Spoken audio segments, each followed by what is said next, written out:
അക്കിക്കാവ് ഭഗവതി ക്ഷേത്രത്തിലെ പൂരാഘോഷം വർണ്ണാഭമായി. പ്രശസ്ത ഗജവീരൻ തെച്ചിക്കോട്ടുകാവ് രാമചന്ദ്രനടക്കം 16 കൊമ്പന്മാർ കൂട്ടിയെഴുന്നള്ളിപ്പിന് അഴകായി.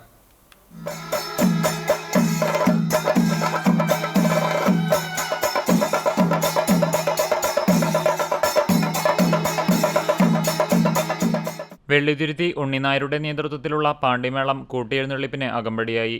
വെള്ളി, ശനി ദിവസങ്ങളിലായാണ് പൂരം ആഘോഷിച്ചത്.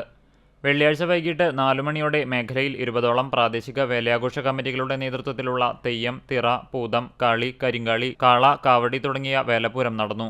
ശനിയാഴ്ച രാവിലെ ക്ഷേത്രത്തിൽ തന്ത്രി വടക്കേടത്ത് നാരായണൻ നമ്പൂതിരിപ്പാടിന്റെ മുഖ്യ കാർമ്മികത്വത്തിൽ വിശേഷാൽ പൂജകൾക്കു ശേഷം ഉച്ചയ്ക്ക് 1 മണിക്ക് വെള്ളിത്തുരുത്തി ഉണ്ണിനായരുടെ ചെണ്ടമേളത്തിന്റെ അകമ്പടിയോടെ ദേവസ്വം പൂരം എഴുന്നള്ളിച്ചു. കൊമ്പൻ അക്കിക്കാവ് കാർത്തികേയൻ ഭഗവതിയുടെ തിടമ്പേറ്റി. 10ഓളം കമ്മിറ്റികളുടെ നേതൃത്വത്തിലുള്ള പ്രാദേശിക പൂരങ്ങൾ 4 മണിയോടെ ക്ഷേത്രത്തിലെത്തി ദേവിയെ വണങ്ങി. തുടർന്നു നടന്ന കൂട്ടിയെഴുന്നള്ളിപ്പിൽ തെച്ചിക്കോട്ടുകാവ് രാമചന്ദ്രനടക്കം 16 ഗജവീരന്മാർ അണിനിരന്നു. വെള്ളിത്തുരുത്തി ഉണ്ണിനായരുടെ നേതൃത്വത്തിലുള്ള പാണ്ടിമേളവും ഉണ്ടായിരുന്നു. വൈകിട്ട് ക്ഷേത്രത്തിൽ ദീപാരാധന, തായമ്പക, കൊമ്പുപറ്റ്, കുഴൽപ്പറ്റ് എന്നിവയോടെ പകൽപൂരത്തിന് സമാപനമായി.